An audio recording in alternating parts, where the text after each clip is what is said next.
completely entrenched in fighting the cause. Nissim Sean Carmeli moved to Israel 4 years ago, joining the Israeli army after finishing high school there. That's the Blaze Radio's Chris Barnes in Washington. As the violence continues, Israeli tank shells hit a hospital in the central Gaza Strip, killing 4 and injuring dozens, many of those injured medical staff. Ukraine's prime minister says the bodies of 272 of the 298 people on that downed Malaysian Airlines plane now recovered. And suspicion increasing on Russia over the shooting down of that Malaysian Airlines Flight 17. The Blaze Radio's Mari Cartel has the details. Russia has armed the separatists. Russia has supported the separatists. Russia has trained the separatists. Secretary of State John Kerry explaining Russia's involvement in the missile taking out Malaysia Flight 17. Without completely indicting Russian President Vladimir Putin, Kerry pointing out the obvious. Igor Strelkov, who's the self-proclaimed defense minister of the People's Republic of Donetsk, he posted a social media bragging about the takedown of a military transport, and when it turned out to be a civilian, he then quickly removed it. Kerry on ABC's This Week with George Stephanopoulos. 2 trains collide and derail in Wisconsin, sending hundreds from their homes. It happens in Slinger, where 2 tracks intersect going in different directions. That's where the trains hits. I'm John DeMaster with news on the Blaze Radio Network. Truth lives here.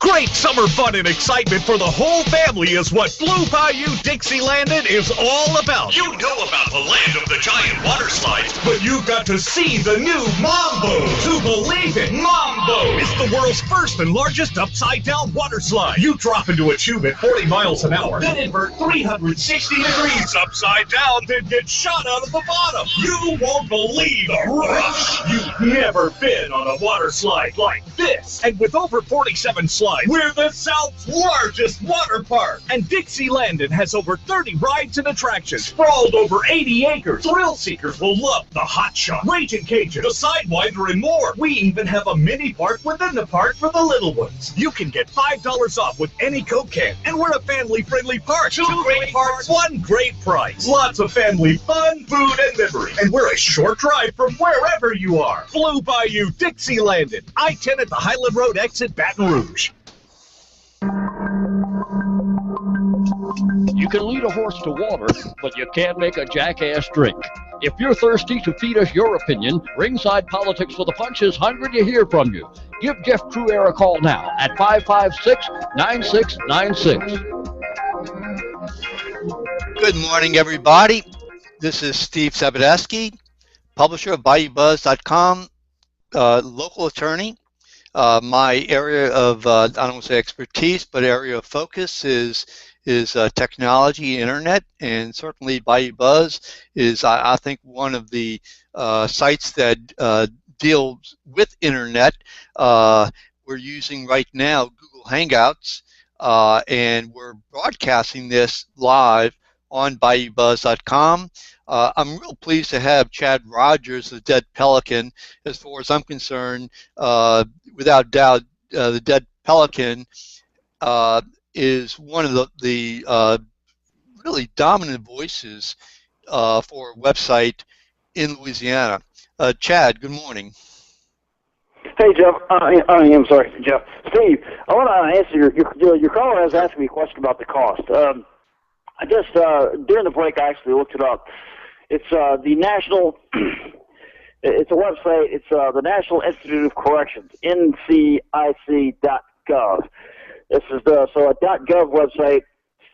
Often should contain some credible information, or at least it's not just any old blog. In other words, I got this wrong, but this is some numbers about the cost. It says in September of 2011, the Louisiana Department of Public Safety and Corrections managed approximately 18,779 inmates in 12 state facilities. During fiscal year 2011, it cost $56.06 per day to house one inmate in a state facility. The annual budget, $648.7 million, and this is 2011. As you know, things tend to not get cheaper. They tend to, cost of anything. Pretty much cost of anything, period, in life. Doesn't stay the same. It doesn't go down. It tends to go up. So back in 2011, the cost per inmate was $56.06 per day. So there you have it.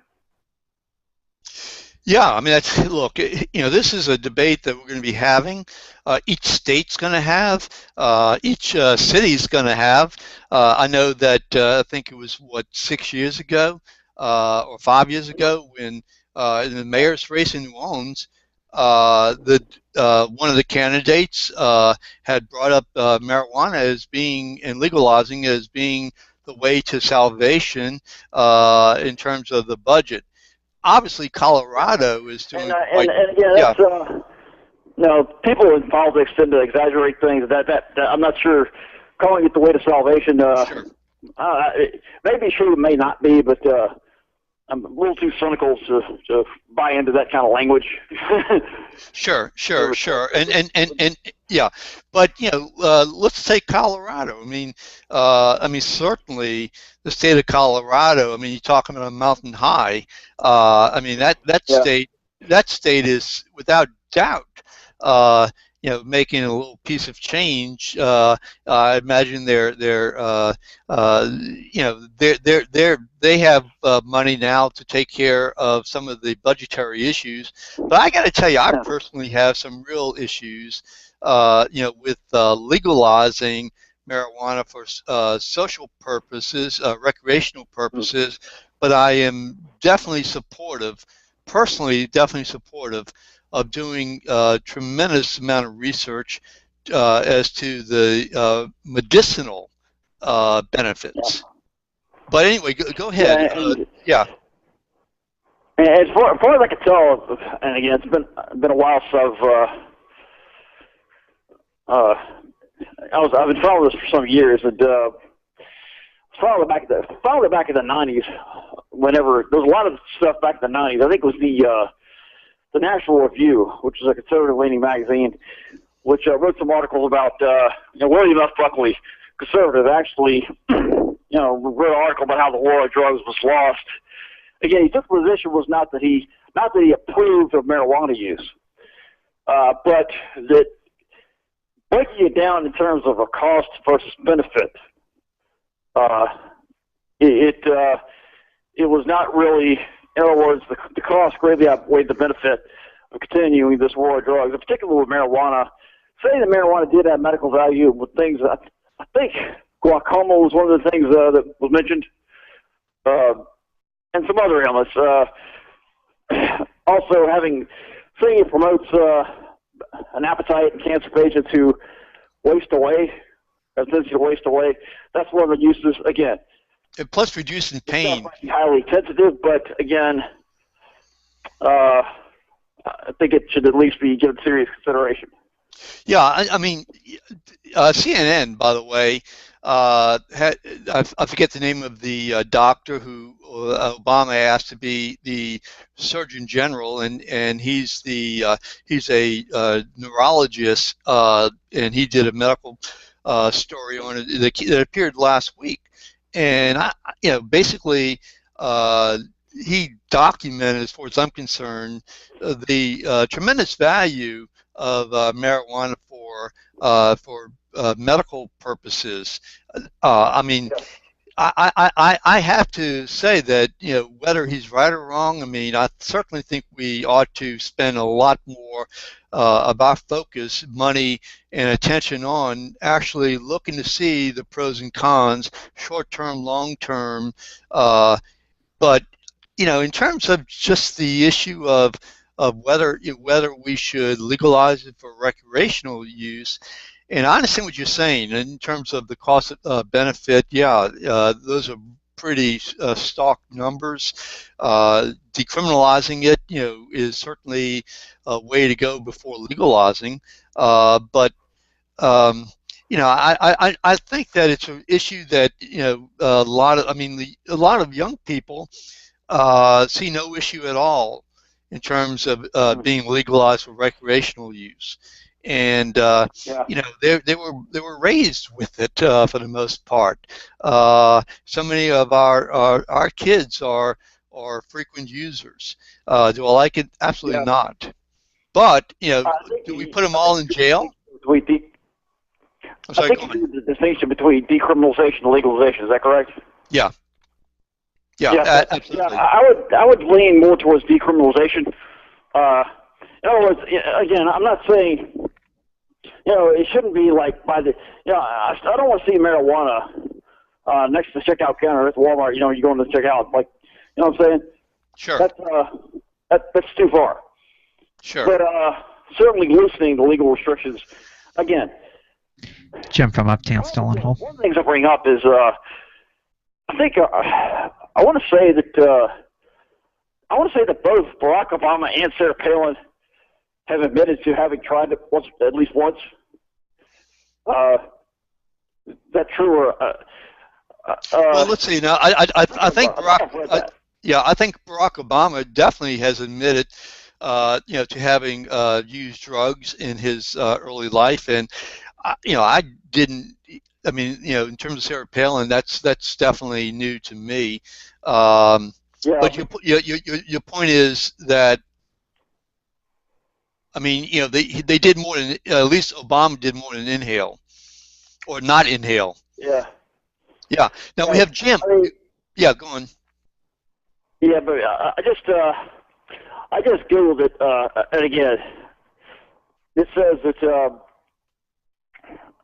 Again, a couple articles here suggesting this. Again, can't believe everything you read on the internet, but supposedly, again, the impression I get is that she tried it. I know plenty of people that tried marijuana in college. Okay, we all do, and but the thing about it is the question. Penn Jillette. I don't know if you ever heard of him. You probably have. He's a Vegas showman and libertarian type guy. Have you heard of him? I'm sorry. What is his name again? Penn Jillette of Penn and Teller. Yeah. Go on. Comedy type back. Okay. Anyway, so he brought up the question: is how would Obama's life be better had he been sent to jail for marijuana? How would he be better? How would his life be better? Now, how would the world be any better if sending somebody like Obama to jail for? Now, I don't agree. I didn't vote for President Obama personally. I'm not a huge fan, but again, what would have been the point of sending him doing time for marijuana use, or even being arrested for marijuana use? Sure. I'm not sure I see the point. No, I see what you're saying, and we've got to deal with that issue. Now we have a caller, Jim from Uptown. Good morning, Jim. Yeah. Good morning, Steve. Yeah. Hey, Jim. What's going on?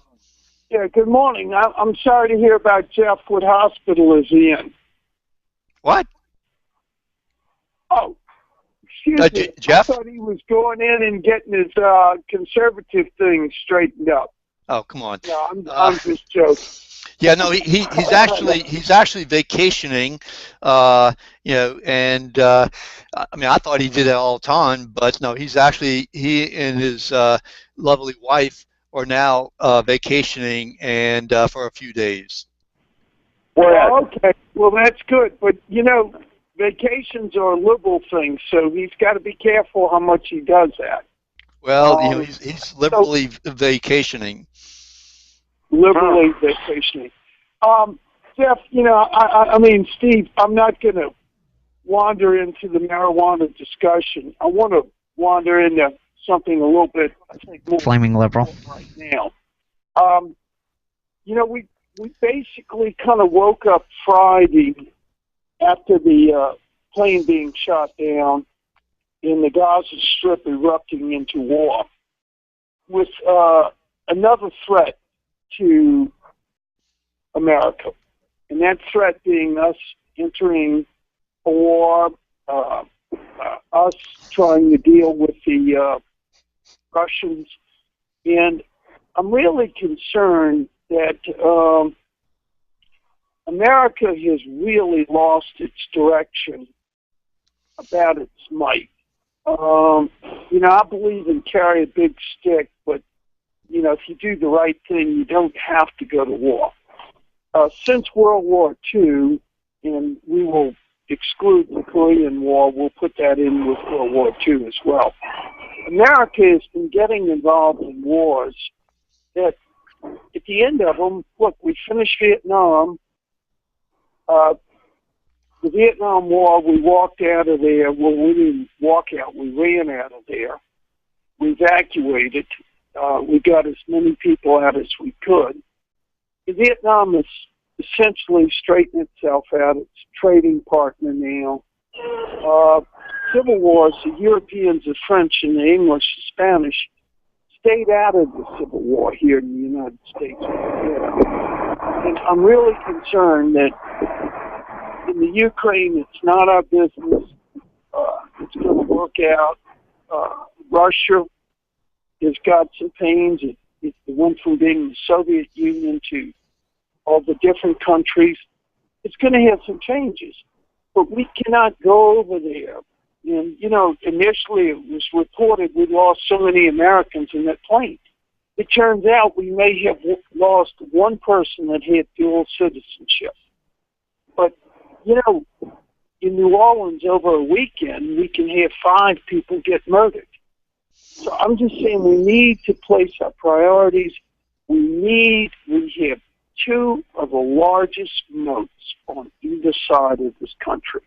One is called the Pacific, one is called the Atlantic. You don't see China now, right now, rearing its head. Okay, so invest in America. So Jim, let me ask you this. I mean, are you a Rand Paul isolationist then, or do you feel? I have nothing to do with Rand Paul. I have a philosophy of America first, the freedom that our fathers fought for. In most cases now, for most people, their grandfathers. That freedom is the most important freedom. That is the freedom to have a strong America, for us to have our homes, the education of our children, domestic tranquility, for us to have a quality of life. Okay. Let me.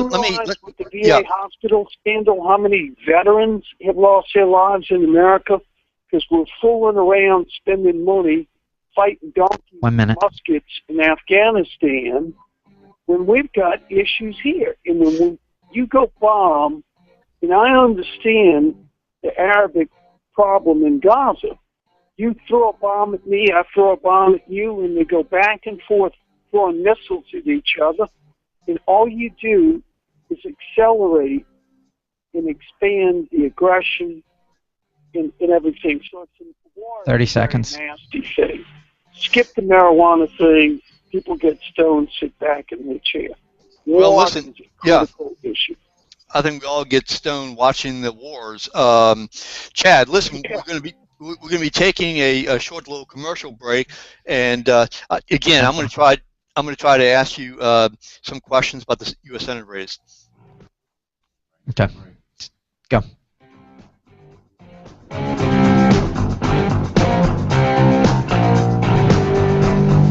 If your AC or heat's not working right, or worse, not working at all, let the pros at River City Air Express get your system running again, and fast. They come when you need them. East Bank, West Bank, North Shore. River City Air Express, 841-3300. Acme Oyster House has been around for over 100 years, and that doesn't happen unless you do things right. That tradition lives on with family recipes that date back from one generation to the next. Acme Oyster House, born in the French Quarter, praised all over. Jobs may change, but your retirement dreams don't have to. Roll over your retirement accounts from former employers into an Ameriprise IRA to help make your retirement dreams a reality. Call Ralph Leopold today at 504-322-2975. That's 504-322-2975. Office is located at Suite 1620 in the Galleria, Metairie, Louisiana. Ameriprise Financial Services, Incorporated. Member FINRA and SIPC. Ameriprise cannot guarantee future financial results. Everyone knows that the city of New Orleans has the best food in the world, and obviously we're known for the best music in the world. But we're also known for producing some of the best coffee in the world, and no one does this better than New Orleans Roast Coffee. And I should know. I'm Felton Jones, the roast master of the city's well-known PJ's Coffee and New Orleans Roast Coffee, the city's newest and freshest brand of coffee on the market. At New Orleans Roast, we put an emphasis on quality and freshness in every cup. You can find all of our great creations at the city's finest restaurants. Also look for it at your favorite local grocery store. It's time for the 4th Annual New Orleans Daiquiri Festival, July 26th and 27th from 11 a.m. to 8 p.m. It'll be held at the corner of Marigny and Decatur. All ages are welcome. Children 12 and under get in free. There'll be live music, local merchandise. Paul from Dashtrahan. Soul, funk, and R&B DJs. Flask and craft daiquiris, full bar and beer. The best food trucks in New Orleans. The make your own snowball stand. Hey, Steve, you still there? Yeah. Okay. Paul from Dashtrahan. And what about Flame? It's live. It's a perfect He's still there online, too. Daiquiri Festival. Ringside Politics with a Punch and Jeff Cruair are on the air now.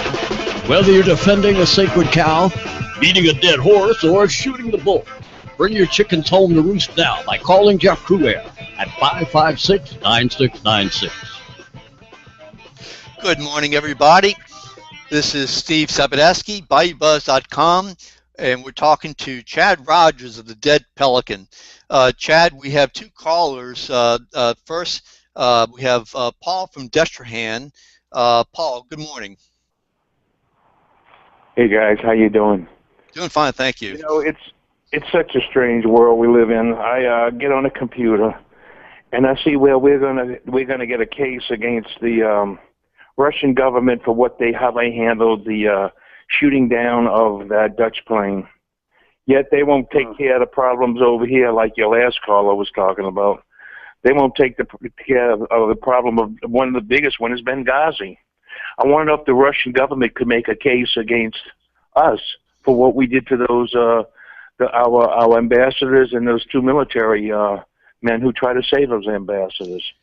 Chad, it's just so screwball, and the abstract, liberal-minded sickness of these, it's almost like a virus they have.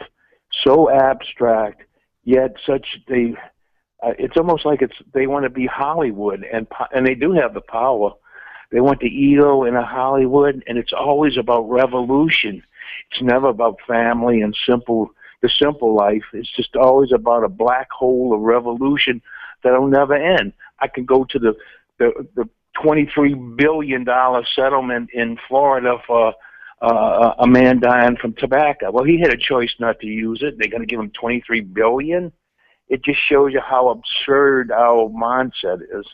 Sure. Chad, why don't you chime in, please? Well, back to the gentleman from Uptown, he was talking about, I think he was advocating a policy of non-intervention, or at least he sounds like it. Some people call it isolationism.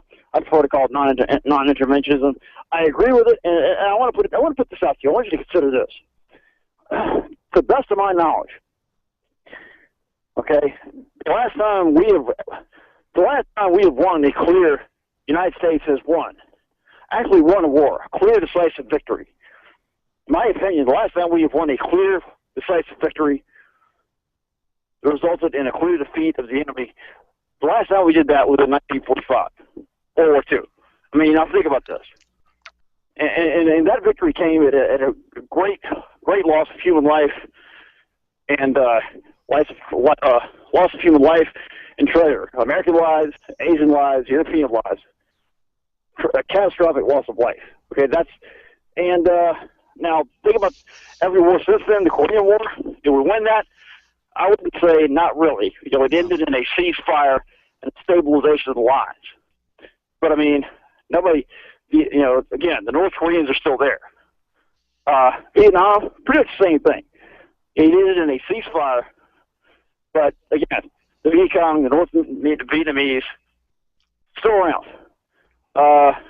Even the Gulf War, we pushed the Saddam and his people out of Kuwait, but again, Saddam was still there, and so, but again, we went back in supposedly to finish the job.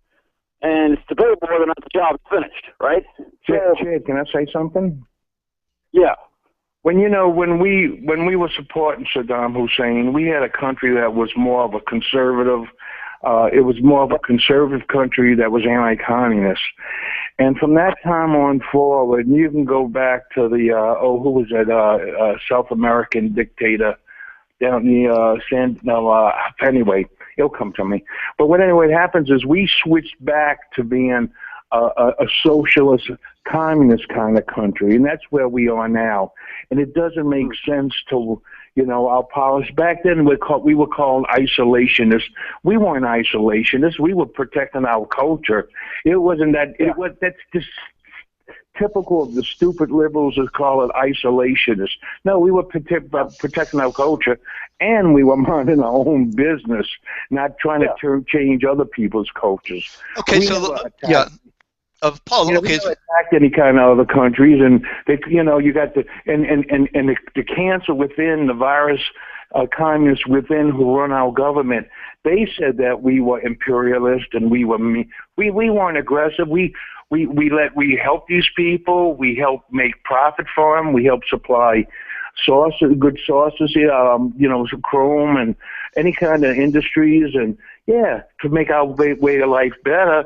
But we didn't attack anybody. But you have this communist, Marxist virus, chicken virus sickness that's attacking, and it's never going to stop unless we change the mindset of people. And that's not going to happen for 35, 40 years. I see Jeff Correa going on every day. I mean, a valiant fighter. I got to the point I turned it off. I wasn't living my life. It was like, hitting your head against a brick wall. But Correa's there chipping away every day, talking about subjects, about a country that he had and he knew what his dad loved. It's just silly. You can get on Yahoo and see some of the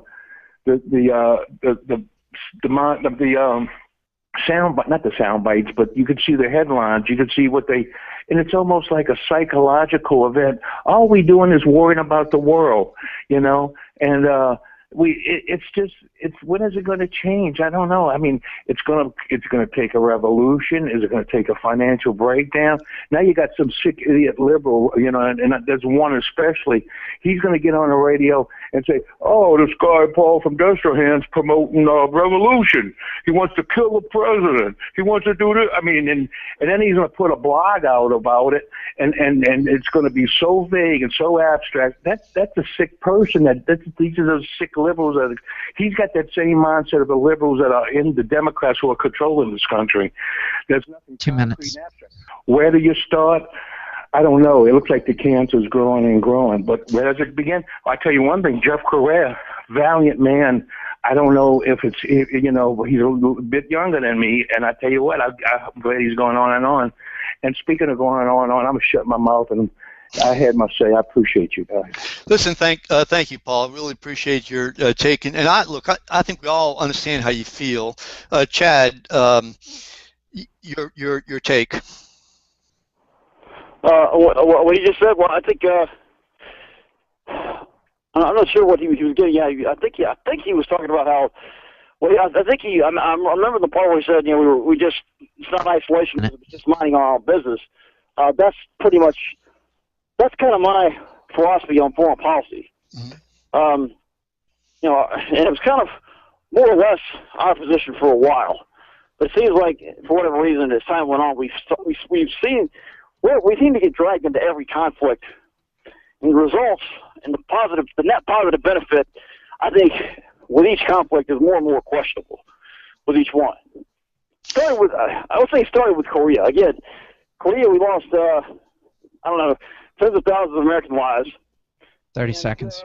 Again, all we really did was stabilize. Again, we signed a ceasefire, but I mean, communists stayed in power. 20 seconds. Today.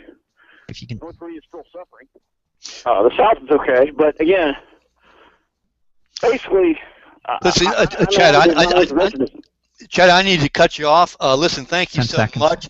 We're going to the hour break. 5. Everybody, please stay on. We have great guests coming on. Thank you, Chad Rogers. Really appreciate Chad Rogers.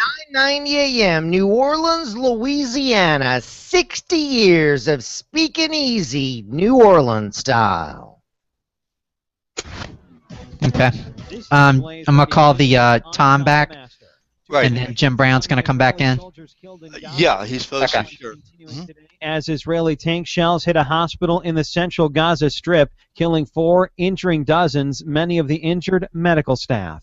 A critique of Israel from an Obama cabinet member who forgets he's mic'd up and waiting for an interview. It's a hell of a pinpoint operation. It's a hell of a pinpoint operation. Secretary of State John Kerry in a hot mic moment before an interview with Fox News Sunday, speaking with an aide from the State Department who indicates the conflict in Israel is escalating. We've got to get over there. I think, John, we ought to go tonight.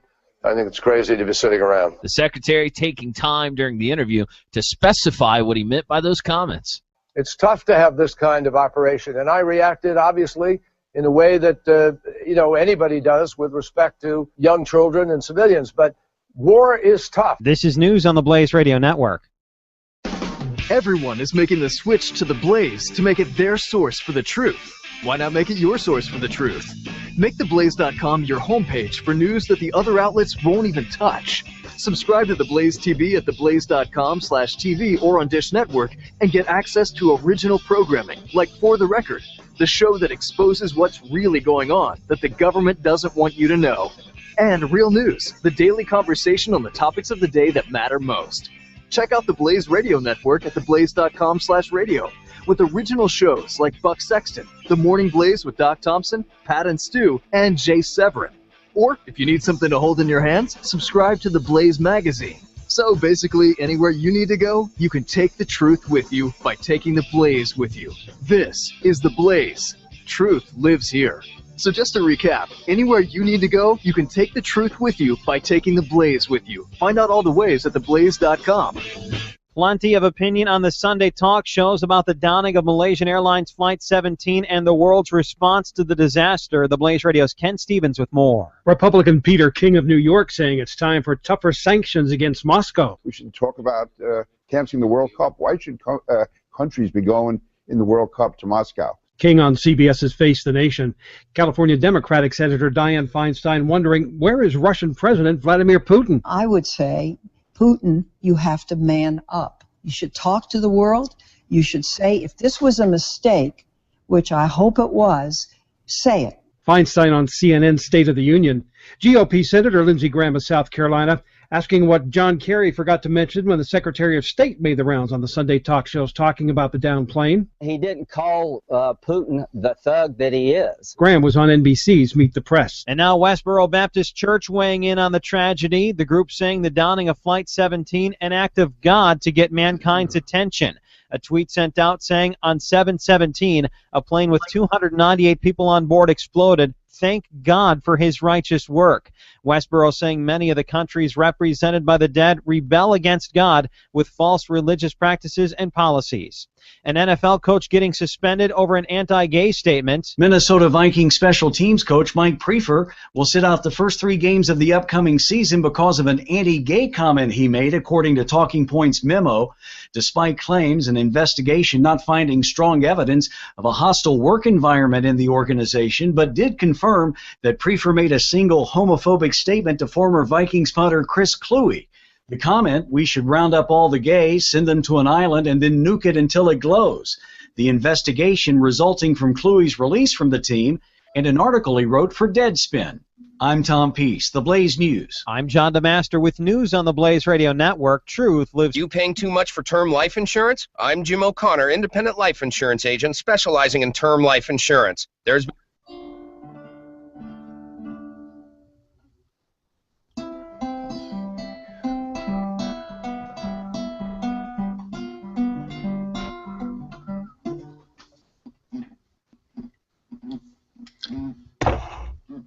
Who's that, Phil?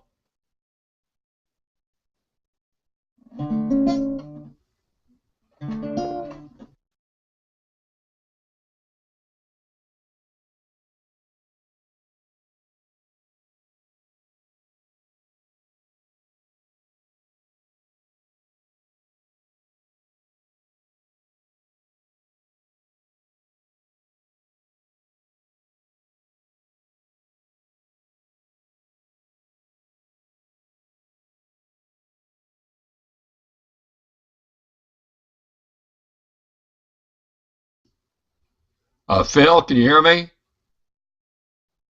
Hello? Hello? Yeah, Jim, I'm here. Oh, okay. I just want to be sure you could hear me. Yes. Sure. Yeah, I'm just waiting for their. I just turned off their audio, and I turned off my video until I get the go-ahead. No problem. I just want to be sure we're still on. Sure. No, we have. I asked Tom Aswell to come back on. He's got so much information about what's going on from his perspective in terms of Louisiana government, and so I thought it would be kind of a really interesting exchange. So, Tom Aswell from Louisiana Voice. And right now, both Tom and my website were infected at the same time, same day, completely infected. We had to shut them down and kind of do a lot of major work on both our websites at the same time. Wasn't that interesting? Yeah, yeah. What was the subject? Well, it just the website itself. The whole website went down. Mine went down and Tom's went down, both at the same time. Okay, let's see. I'm getting the okay. Hold on. Good morning, everybody. This is Steve Sabludowsky, and today I'm filling in for Jeff Carrere, the vacationing Jeff Carrere. And so we've had a full morning of discussion from Middle East to Ukraine to Louisiana, and I really thank our callers for calling. This last hour, 10 o'clock hour, we're pleased to have Jim Brown is going to make another appearance, and thank you very much. Jim, good morning. Morning, Steve. Good to talk to you and keep the discussion going with New Orleans about so many issues going on in the state, the city, and the country. Sure, and I believe we have Tom Aswell back. Tom, are you there? Yes, I am. Good, great. Thank you so much. So, again, let me just give the introductions, if I might. Tom Aswell is the owner and publisher of LouisianaVoice.com. I think one of the leading blogs in Louisiana, and not just blog, but breaking news. I think he's done a just incredible job taking stories that you just haven't found anyplace else, and providing detailed information. And so I wanted to have Tom back this last hour. And in addition to that, we have Jim Brown, who I'm pleased writes columns. He has got a radio talk show. Obviously, he was a state legislator, senator, and also insurance commissioner and Secretary of State. I'm pleased to publish his weekly column, and he's got, like I said, a national radio talk show. And today, this morning, we're going to talk about in more detail about what's going on with state government. And Tom, certainly I think has become a real expert in this area, and certainly he wrote quite a lot about it prior to Louisiana Voice, and certainly very few people have the experience in state government that Jim Brown has. So I'm honored to have both of you guys on our discussion today. First of all, Tom, just to pick up from where we were, say, an hour ago, roughly an hour ago, let me throw out the scenario to you, and that is that Governor Jindal met with the superintendent, his hand-picked superintendent, last week over the issue of Common Core. And they, as I appreciated from the press reports, and certainly from the press release coming from his office, they didn't talk about Common Core. They talked basically Jindal took John White out to the woodshed and gave him a lesson on ethics, government ethics, and mentioned about the I guess the violation of the state law to provide or to agree to with Park PARCC, if I'm not mistaken, about the Common Core test. What's your take on that? And Jim, please follow in also. Tom, what's your take, please? Well, first of all, Jindal's the last one should be talking about ethics or any contracts, because he's the one that issued that $40,000 contract to Algorithm and then amended it to $50,000, which was in excess of the 10% limit at which they're allowed to increase a contract without legislative approval. And he knew that.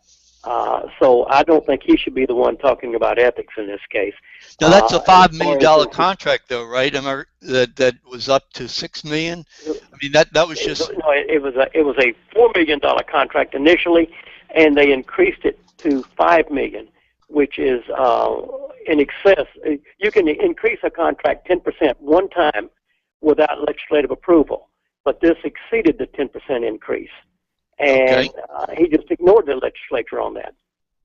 Okay, so that's one. If you're going to talk about ethics and what's allowed by law, then you need to apply it to everyone. I mean, it's got to be across the board. You can't cherry pick who you're going to apply it to. Sure. Now that's one contract. Now you've also been, quite I guess descriptive about the hospital deal, and in terms of now. Would that also fall into the same kind of category of say it's not good for them, but it's great for us? Why would you allow a member of the LSU Board of Supervisors, who is also the director of the agency taking over the Shreveport and Monroe hospitals, to vote on that issue? That alone is a conflict of interest, and it happened, and the administration never batted an eye. Okay, now the contract is. I have problems with it. Now that was an open-ended contract, am I correct? I mean, the details were left. Okay, so what's wrong with that? That was one where they left all the blank pages in the contract when they approved. So, Jim, I mean, tell us. I mean, you've had quite a lot of experience in state government, and you're familiar with all that. So, what's your take? Well. It's a complicated issue dealing with the whole issue of Common Core, something that Jindal was actively in the process of creating, and now he's very much against it because of his national aspirations. But there's also the bigger issue of the governor's relationship with the educational community and with his person that he kind of engineered to bring in. The law doesn't give Jindal the direct authority over education like governors in a number of states have. They have a board that once this fellow John White, who's the superintendent of education, gets the job, he's responsible to the board and not the governor. And so it's a little bit complicated. Here's where Jindal has bungled the leadership. Put the ethics questions aside.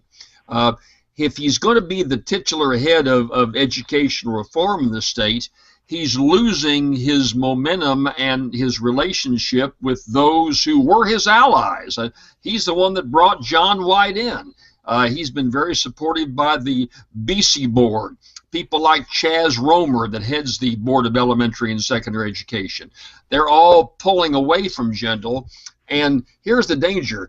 Maybe some of our listeners think John White has not made that much of a difference. I don't know. I've met the guy a couple of times, but he may not be here in a year or so. He may be gone next year. He may not be able to take the relationship with Jindal. He's from New York, very well thought of up in New York. Tom has written some articles about some ethical problems involving John White and his relationship in the department. What I'm saying is that the whole thing is very chaotic right now. The governor's relationship with the superintendent and with the BC board, and whether they approach Common Core or not. Listen, your listeners out there, as well as someone like me, are very, very confused. And that's where Jindal has really let this thing go. If you're the governor, maybe we don't agree with what he does, but there's a consensus in what he's doing, and he has built no consensus within the educational establishment right now. So I see a lot of chaos that's really hurting public education, quite frankly. I think that's the bigger issue. You can get down to the minutiae of Common Core and contracts. The average person out there doesn't understand it. They just want it to be done right. But they do understand that education is in a real turmoil here right now, and Gentles and John White and everybody involved is real topsy-turvy. We talked in the first hour today about how messed up the Middle East is. Education in Louisiana is just as messed up. Sure. Now, those who want to chime in, 556-9696, 556-9696. You can also see this broadcast on Bayoubuzz.com. We are webcasting it using Google Hangouts. And so Bayoubuzz.com, 556-9696. That's the number to call. So, yeah, the bigger picture from what I can gather is that the governor now has some strange bedfellow allies in terms of the, quote, the teachers union. Now, they don't approach Common Core from the same perspective, as I understand, but they're against, at least they haven't been in favor of Common Core. So to my knowledge, that's about, other than say those people who members of some members of Tea Party who likewise are opposed to Common Core. That is the extent of it right now. Even the business community, Stephen Sabludowsky, the new president, the what I call the handpicked leader, president of lobby, handpicked because he was a top Jindal guy, counsel and a major executive in the administration. Now he's with lobby, and lobby is in support of greatly in support of Common Core. I mean, what's going on? We've got some really strange bedfellows going all over the place. Tom? Well, first of all, I think Jim is 100% correct when he used the word chaos. I don't think there's a better word to describe education at this point in time. And you just illustrated a very good point with Lobby and Steve Sabludowsky.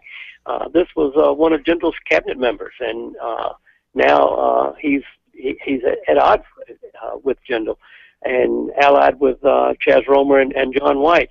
So yeah, we don't know which direction we're going on this. We don't know how it's going to play out. And right now, who are the ones that are suffering? Who are the pawns in this? The children. Mm-hmm. Jim.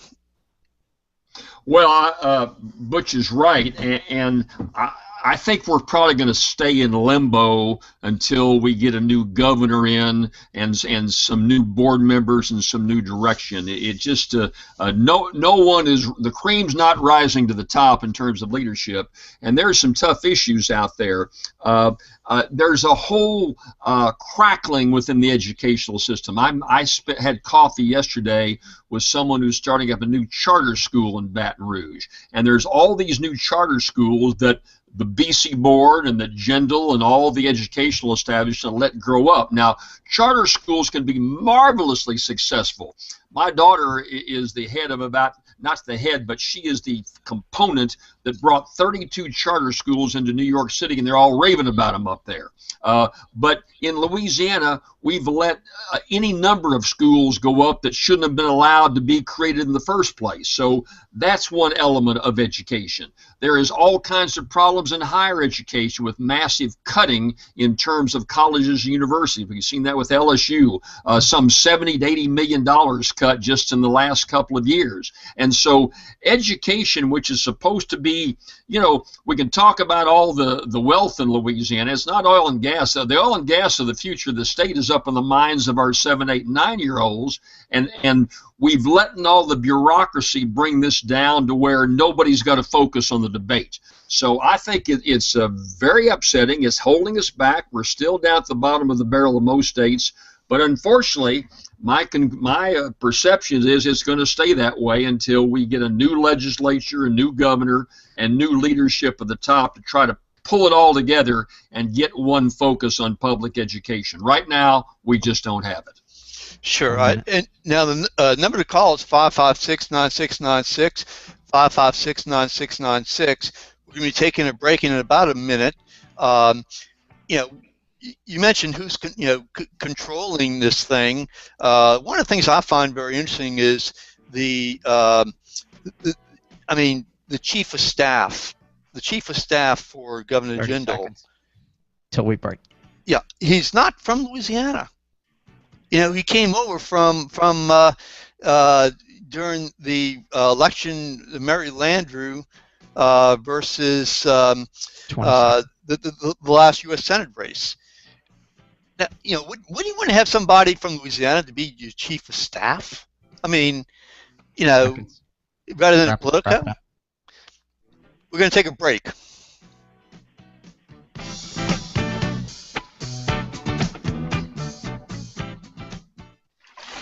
The swamps of Washington need to be drained, and Rob Maness is just the guy to do it. This is Governor Sarah Palin, and I wanted to take a moment to tell you why I am supporting Colonel Rob Maness for U.S. Senate. In the military, Rob fought to protect our liberty. Okay, Steve, Flaming Liberal still on line 2, and then Robert and Metairie. Okay, thanks.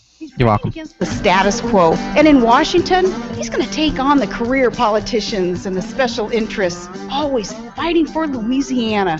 Rob's campaigning the old-fashioned way. He's in his truck, driving to all 64 beautiful parishes, meeting voters one by one and sharing his positive message. As Senator Rob Maness will fight to restore power to we, the people, he will never forget who he works for. Support Rob Maness for U.S. Senate. He's a conservative, a vet. He's one of us. I'm Rob Maness, and I approve this message. Hey, New Orleans, the best Chinese food in the city, Trey Yen in Mandeville and Trey Yen in Hammond. Traditional Chinese dishes and excellent Louisiana seafood-inspired Chinese dishes. You want to eat the best Chinese food in New Orleans? Trey Yen on the North Shore. Do you want a shoring contractor who doesn't just take the easy jobs? Hi, this is Justin Rubion. For over 100 years, Rubion Shoring has been an innovator in the shoring, house raising, and moving industry. Call the Rubion hotline today, 504-269-9909. Mr. Ed's Oyster Bar and Fish House, 3117 21st Street, open Monday through Thursday from 11 to 9, Friday and Saturday till 10. Serving the freshest Louisiana seafood. Come get oysters raw on the half shell, charbroiled, rolled, and more for our colder hot appetizers. The catch of the day are our barbecue shrimp bubble. Enjoy a great pasta dish, crawfish etouffee, or shrimp and grits. But save room for dessert. Dine in our beautifully renovated dining rooms, on the patio, or belly up to the bar to watch the home teams play. Mr. Ed's Oyster Bar and Fish House in the old Bozo's location at 3117 21st Street in Metairie. You can catch more flies with honey, but who the heck wants flies? If something's bugging you, Ringside Politics with a Punch is on the air now. Give Jeff Cruair a call at 556-9696.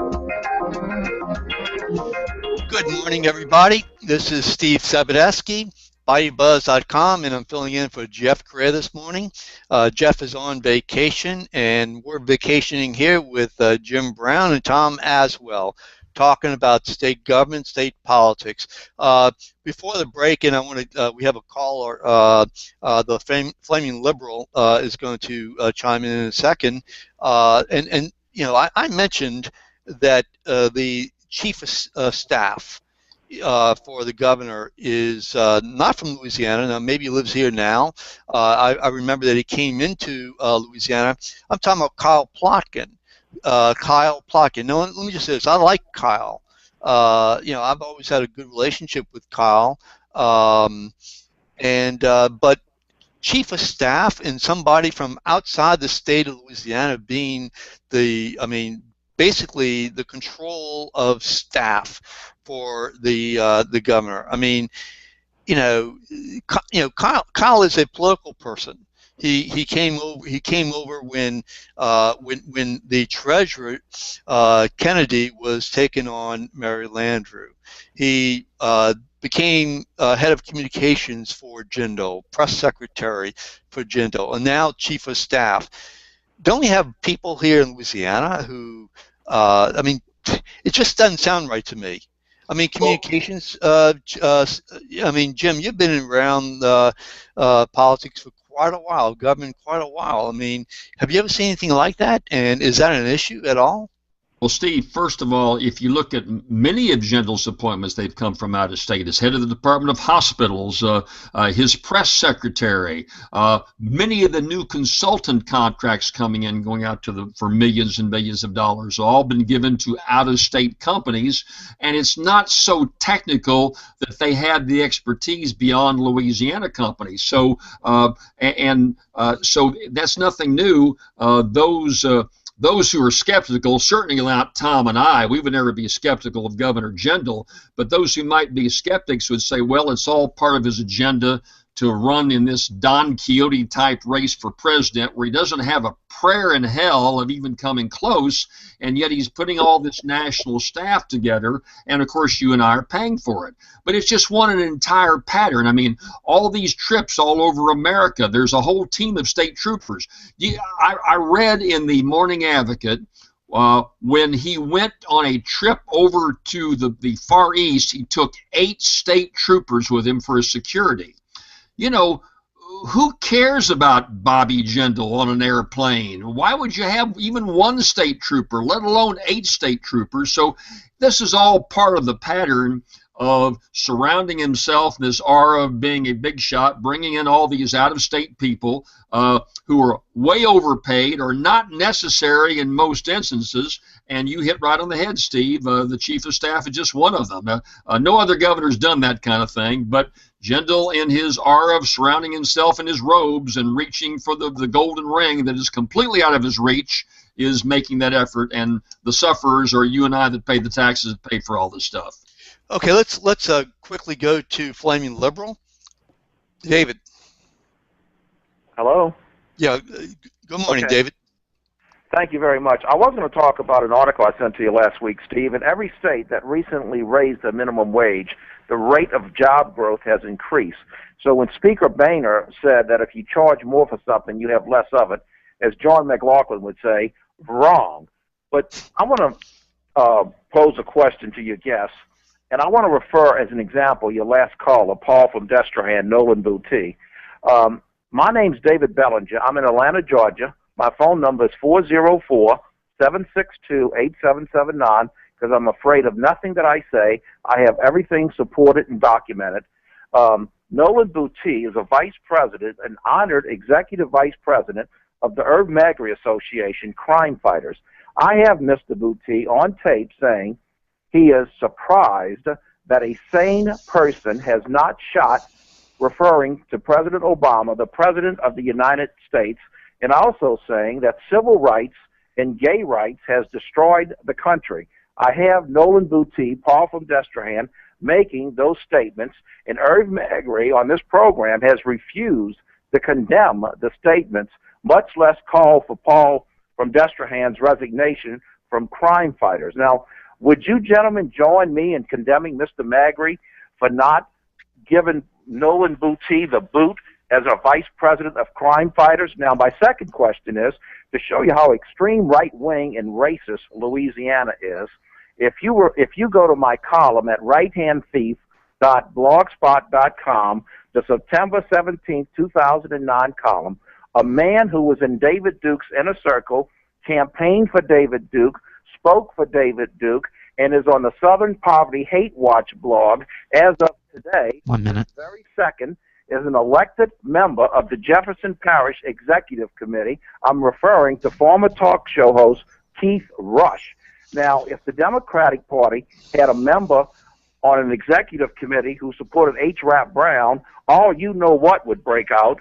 But when the Republicans can elect a man who supported a Jew-hating, Nazi uniform, racist bigot, no one in the Republican Party who I have challenged is willing to go on record and condemn having Keith Rush as a member of the Republican Party parish. 30 seconds. Well, what's your question? Wait.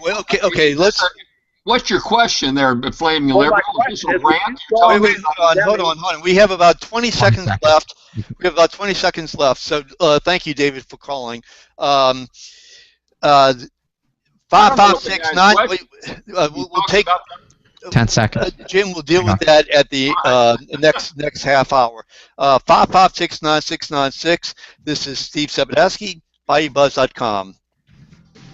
The Three Tailgaters Show with Ken, Ed, and Archie on WGSO 990 AM, New Orleans. Okay, no more calls. I mean. This is the Blaze Radio News. No call. No other calls. He dropped off. Okay, and who was that? Always assume the Who is what? Who dropped off? Robert and Metairie. Okay.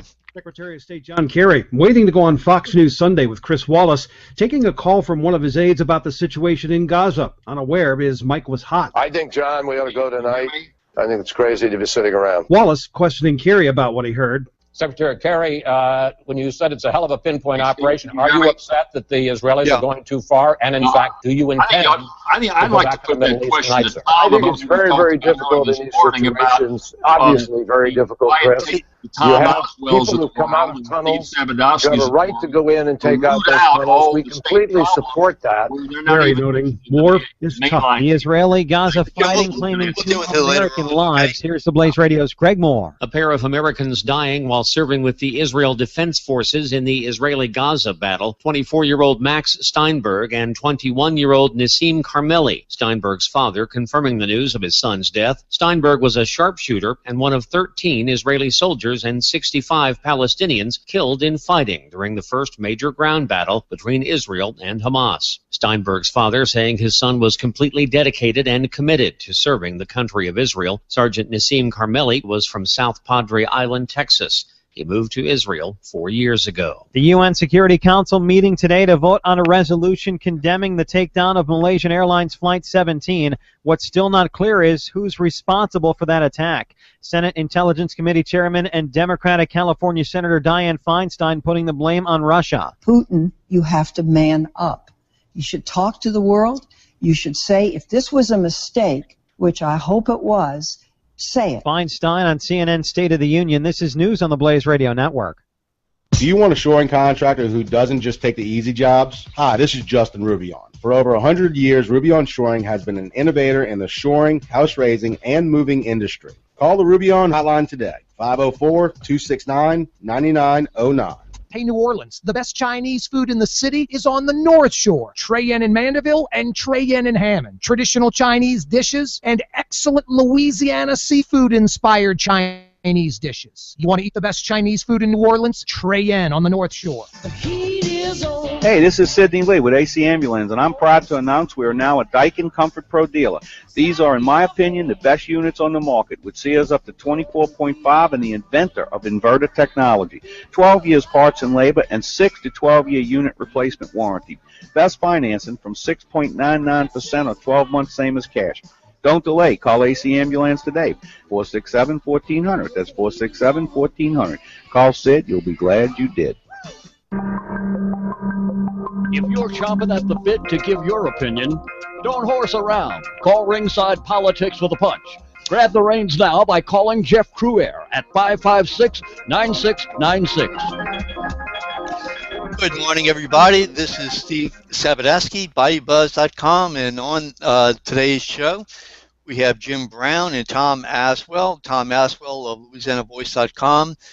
Jim Brown, former Louisiana government official, national radio talk show host.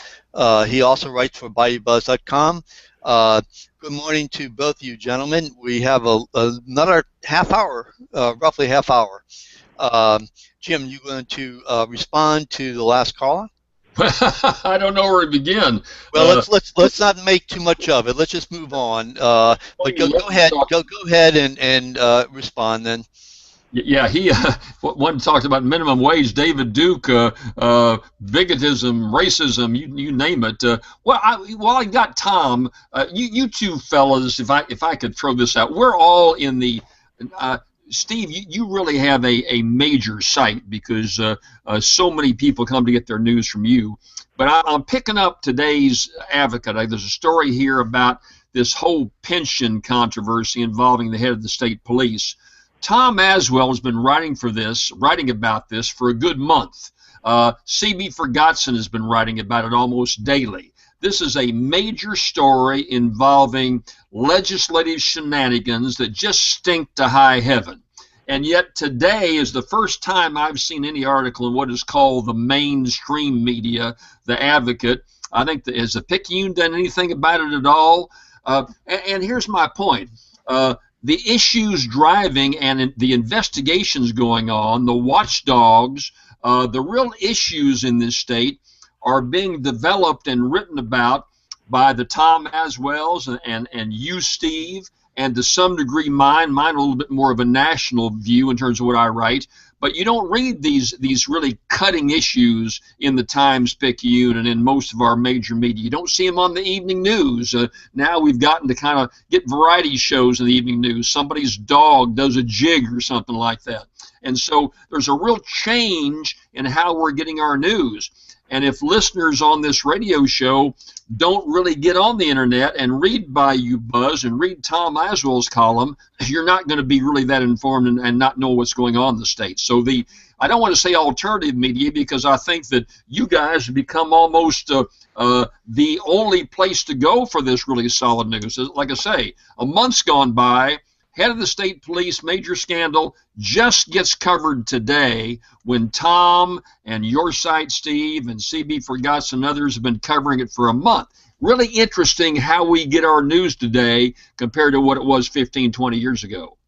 Tom, thank you, Jim. Tom, why don't you tell us, if you don't mind, obviously Jim mentioned about the state police gate, and certainly you wrote an article or last week, I think it is, about what's going on with the state not the state pension, but the health care for the state employees. And this is very concerning. Why don't you fill us in? I sure will. First of all, earlier in the program, Jim referred to me as Butch, and he's one of the few people in Baton Rouge that knows me by my old nickname way back in the North Louisiana days. So if anyone was confused by that reference, I was, yeah, but I figured so. But anyway, yeah, the Office of Group Benefits, when General first started the move to privatize that, I gave that all the publicity in the world. I said that when the private industry, whoever it was, Blue Cross or whomever, took it over, the rates necessarily had to go up. The premiums had to go up. Not because Blue Cross has to have them up, but because the state's going to have to raise the premiums, because Blue Cross is a profit-making company, and they're not going to bid on something unless they can make a profit off of it. And when you build a profit into a system that has existed without the profit being there, because the state is not in the business of making a profit, then necessarily costs go up. And what did Jindal do? He lowered premiums just before they privatized it, I suppose, to make it more attractive to an investor. But I said then he's lowering the rates, but they're going to have to go back up. And the cash reserves of group benefits at the time of its privatization totaled $500 million, thanks to Tommy Teague, who was the administrator and who got pushed out by Jindal. Now the reserves are less than half of that, and by the year 2016 they're projected to be in the single digits, around $5 million. That's a $495 million drop. Group Benefits is spending $16 million a month more than it's taking in. And the rates are going up, just as I predicted. They're going to go back up, I guess, effective this month. I'm not sure. But they are going back up because they have to. They've got to try to build that reserve back up. It's nothing but a disaster from the get-go. By the way, benefits have decreased, and at the same time that the premiums have gone up. Again, I'm not faulting Blue Cross for this. Blue Cross saw a business opportunity, and they made a decision to go for it. I can't blame them for that. That's what they're in business for. Sure. Okay. So let's away the store. Yeah. Now, I mean, so that's number one. Secondly, what about the state? I mean, our governor has said that he knows something about health care, And I mean, nobody's saying that he doesn't, but certainly, this group benefit situation, and then you have on top of that, we don't quite know what's going to happen, with the Medicaid issue here in Louisiana, unless things have changed in the last couple of weeks that I haven't heard of, that the feds have not yet approved the governor's state hospital sale. Exactly. He has not. They have not approved that. I checked with CMS, which is the Center for Medicaid and Medicare Services, a couple of weeks ago. They still made no decision on it. And the longer this thing stretches out, the worse it looks for Louisiana. It means that they're looking at this long and hard, and they're not liking what they see. And I really, and this is a prediction, I guess, on my part, I really don't think they're going to approve it. And if they don't, I don't know what's going to happen. Yeah, Jim, do you have any thoughts in terms of what might happen, assuming that it's not approved? Well, as far as the Medicaid, gosh, it's going to be a disaster. All I can do is quote our mutual friend C.B. Ferguson, who says that these projections of $1 billion in state debt when Jindal leaves office are very, very low. That particularly if the Medicaid approval is not granted, we could be talking about $3 billion in the hole when the new governor takes office. So it's a huge financial crisis. You go back to what Butch said earlier, Tom, excuse me, my friend Butch. Tom Aswell, yes. But what Tom said about State Group was running very, very well. Had $500 million in the bank. Everything is working fine. And then Jindal, in his efforts to privatize everything around him, caused this huge disruption and tweaked the benefit package. And all of a sudden, we're getting ready to have to raise rates again. So financially, that's, we can dicker over education and dicker over whether someone's from out of state or not. But the bottom line to most of your listeners out there right now, Steve, is that there's going to be a really major, not major, a huge financial crisis that we're moving into, and it's a train wreck, and quite frankly, there's no light at the end of the tunnel right now. We're deep in debt, and some very radical things are going to have to take place here in the state.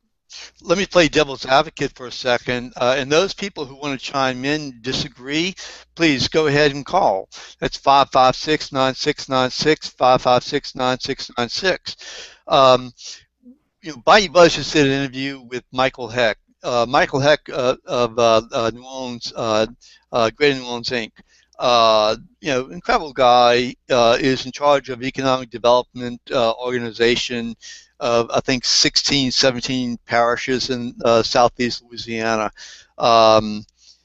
And, the thing is that I asked Michael, Michael is just glowing in terms of what's happening in terms of economic development for the state of Louisiana and for the state of New Orleans, where he mentioned that CEO Magazine has put Louisiana as number 3. And that's a real plus, he says, because he deals with this perception issue that we were way back, I think 46, 47, and now we're number 3, New Orleans number 2, after over 20 years in another, say, publication. And, we've seen and heard the ratings that New Orleans and Louisiana has jumped from the very back in terms of economic development, and now is sitting in the frontier. Now, General takes credit for it. He says that all this occurred ever since he got into office, 2008, and so I want to give Governor General credit. There's no question in my mind that we have gotten tremendous amount of publicity coming from his office, that we are seeing press releases dealing with economic development that we have never seen before. The oil and gas industry certainly has, we've gotten a good share of that business.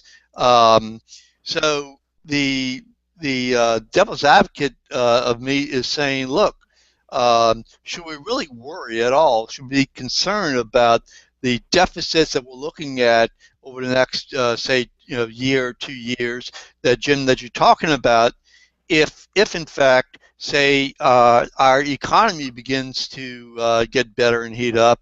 And I would say that would be the argument. So I just want to throw it out, since I think, it's, if anything, we ought to be fair to the extent that we can be.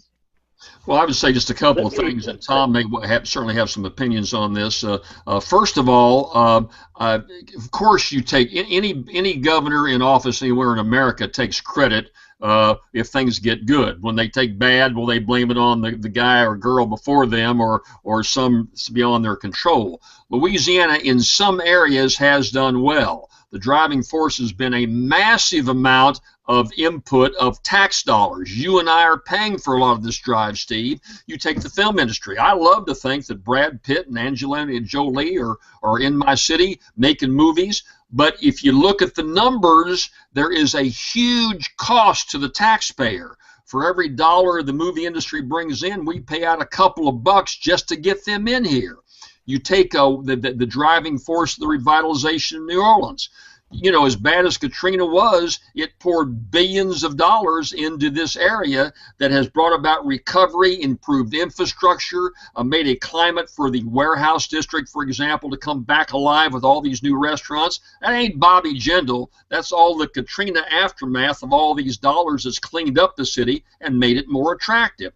So there's a variety of reasons why this is happening, but I don't think all that economic growth, no matter what you say, Steve, is going to make up a $3 billion deficit, particularly when we've cut higher education.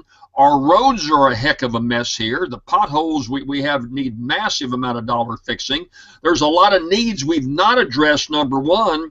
Number two, that good economic growth is not going to make up a $3 billion hole, quite frankly. So I hope I'm wrong. Look, I'd love for you to be right and me to be wrong. But quite frankly, I have some real concerns about the future. I'm not saying that that's my position. I'm playing devil's advocate. Tom Aswell, go ahead, please. Yeah, first of all, talk about the press releases. My grandfather taught me years and years ago, when you listen to a politician, listen to what he doesn't say. Don't listen to what he does say. And for every one of these press releases that are touting some survey that puts us in a good light, I can give you 3 surveys that will put us in a bad light. So these surveys are a dime a dozen. They come out all the time, and virtually every week. And it depends on who puts them out and what they're trying to prove. You can make numbers say anything you want them to say. Harvey. I think anything and no offense to Jim, I think anything that a politician says with a huge grain of salt, because everything they say is going to be self-serving. It's going to be to their benefit. So, okay, we have a call. I'm sorry, Jim. We have a caller. I didn't get the first name, but he's calling in from Harvey, Louisiana. Harry. Go on, Harry. Good morning, guys. Good morning. Yeah, it's Harry from Harvey. Thank you.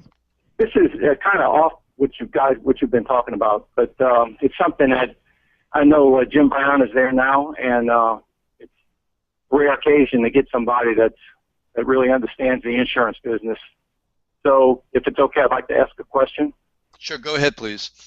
Okay. I was having dinner with a friend. This is probably a good 3-4 months ago. And over dinner, he tells me that he received a cancellation of his homeowner's policy. And in the letter, which I saw, it says that the reason that his policy is being canceled is because he doesn't have flood insurance, which was incorrect, because he does have flood insurance. And all he had to do was get a copy of that policy and then send it to the insurance company, and it was his homeowner was supposed to reinstate it. But so in the conversation, I asked him. I said, "Do you have a mortgage on your house?" And he said, "No, absolutely not. The house is paid for, been paid for years." I said, "Well, then what business is it of the homeowner's insurance company whether you have flood insurance or not?"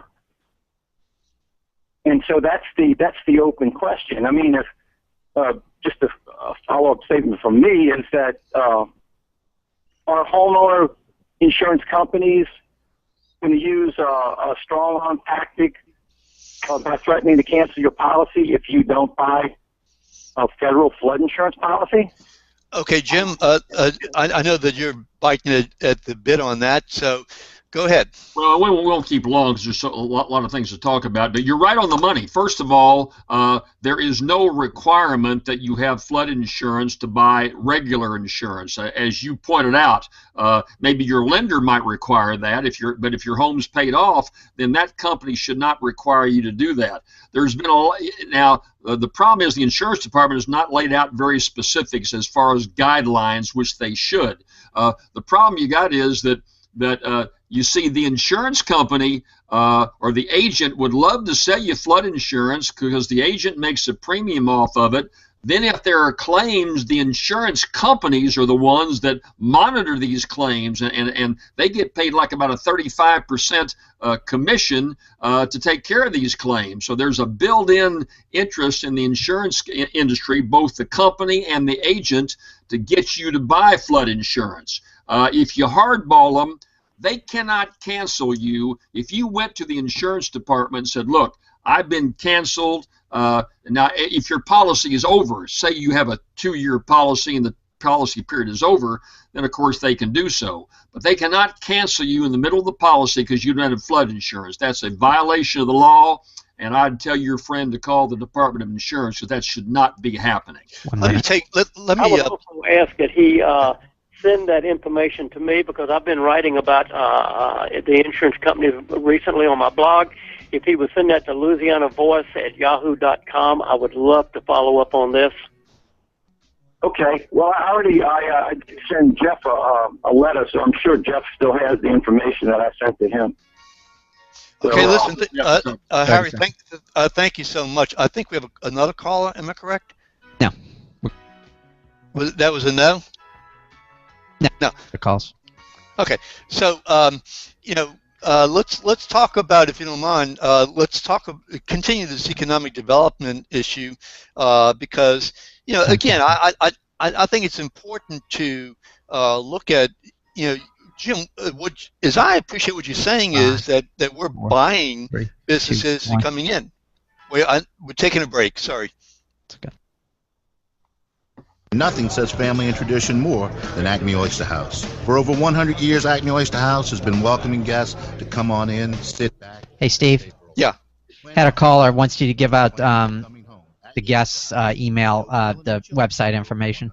Sure, absolutely. So if you can announce that for her. Thank you. Okay, thanks. That means service when you need them, day or night, weekend or weekday. River City Air Express, your AC and heating experts. 841-3300. This is William Wallace. Join me Tuesday nights at 7 p.m. here on WGSO 990 AM for my town hall. Hear what I have to say and let your voice be heard.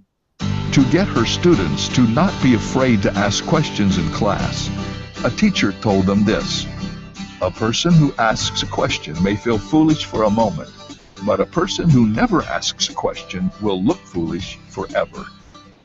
And that's true in the spiritual realm as well. God told his people through the prophet Jeremiah, "Call to me, and I will answer you." God is not afraid of our questions.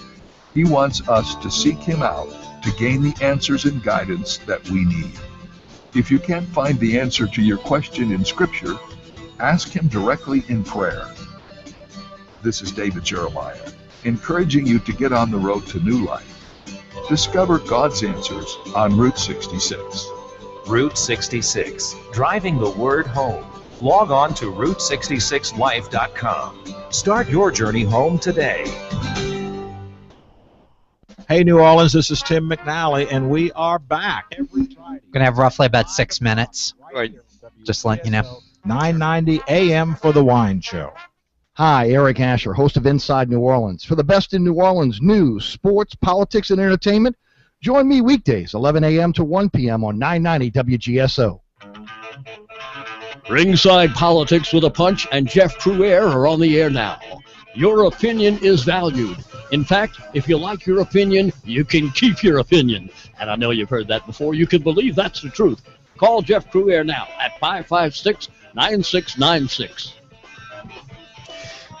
Hi, everybody. This is Steve Sabludowsky, Bayoubuzz.com, and we have a action-packed program. Jim Brown and Tom Aswell. Tom Aswell, publisher of LouisianaVoice.com. LouisianaVoice.com. Tom, your email, because I think some people may want to send you an email, is LouisianaVoice@yahoo.com. Am I correct? That's correct. And any issue you want to bring up, I will take a look at it. I may not write anything on it, but I will certainly take a look at it and judge it on its merit. Sure. Now, Jim, we have about 5 minutes left, and Jim Brown, if somebody wants to reach you, they can go to jimbrownla.com. Am I correct? That's right, jimbrownla.com. That's my website where my columns are written and where you can find out how to contact me there, Steve. Correct. Okay, thank you. Now, with the 5 minutes left that we have, just talking about economic development real quickly, and you know, I think that I finally have an idea as to what's going on, and let me just throw something out real quickly. You know, no question that the governor has been successful in bringing in businesses, and to his credit, I mean, let's give him credit for doing that, and Steve Moray also. However, I think that he hasn't been honest, quite frankly, or he hasn't, you know, been accurate, because he has said about Louisiana being, I think, 50% greater in terms of the national, in terms of productivity compared to the rest of the country. I did a column about that and found out in the last 3 years, Louisiana has actually been 0.3%, while Louisiana was 1.8%, which is a sizable difference over the last 3 years of general administration. So what does that mean? How can you have this dichotomy between these announcements and this the fact that we're not where general's saying that we are? And my answer is that the future is a lot brighter for us, but the jobs aren't here right now. Now, in terms of the future, Jim, you're bringing up the fact that in a sense, we're buying these companies to come in. That concerns me, Steve. We just a sugar mill went under that we tried to buy, cost the taxpayers $71 million that was put in with state funds. There's chicken plants up in North Louisiana that we're spending millions and millions for, and yet the return, minimum wage jobs, is very nominal. So, you know, I think that the way you bring about economic development is focusing on your workforce. Elliot Stonecipher has articulately said on this show with Jeff, and we all know Elliot up in Shreveport, there's an out-migration going on in Louisiana. We're one of the few states in the whole country, and about the only state in the South where we're not really gaining any population. Obviously, Jen will take issue with that. Tom? Yes. Tom? Yeah, go ahead. Well, Jim, I think it was you who told me about that chicken plant that about 60% of the workers are driving in from Arkansas. I believe that was you that told me that. And the only way you can apply to work for the chicken plant up in Farmerville, Steve, you got to use the internet to fill out an application. These are very low-paid workers. A majority of the people in that parish don't have the internet, and Jindal just cut off all the funding for the public libraries to cut out their internet up that way. So, and most of the workers are coming in from Arkansas. Now, that's just one extreme example. But the fact remains that we're trying to buy jobs here and bring people in here. Steve, I can tell you story after story about plants along the river that create 60 jobs and get millions and millions of dollars in tax breaks to bring in 60 or 70 jobs, most of which come in from out of state. So I don't see the overall master plan that's really generating that long-term future. And again, I go back and say the bottom line is you got to have the educated workforce, and right now we don't. We have about 30 seconds. Tom, real quick. Well, as I said, you can make numbers say anything you want to say, and that's what Mr. Jindal's doing. So. Okay. Listen, I want to thank everybody. Again, this is Steve Sabludowsky, Bayoubuzz.com. I want to thank Jim Brown, Tom Aswell, Chad Rogers for chiming in this morning. I think we've had 4 hours of stimulating discussion. You can watch it on Bayoubuzz.com. Anything going on, Tom? Any articles, columns that you're writing? Yeah, I'm working on 10 seconds. I explained it in the first hour about Betsy Board member. 4, 3, 2, 1. See you guys later on. Thank you so much. Take care. Thank you. All right, gentlemen, enjoyed it. Join me at 7 a.m. till 11 or ringside.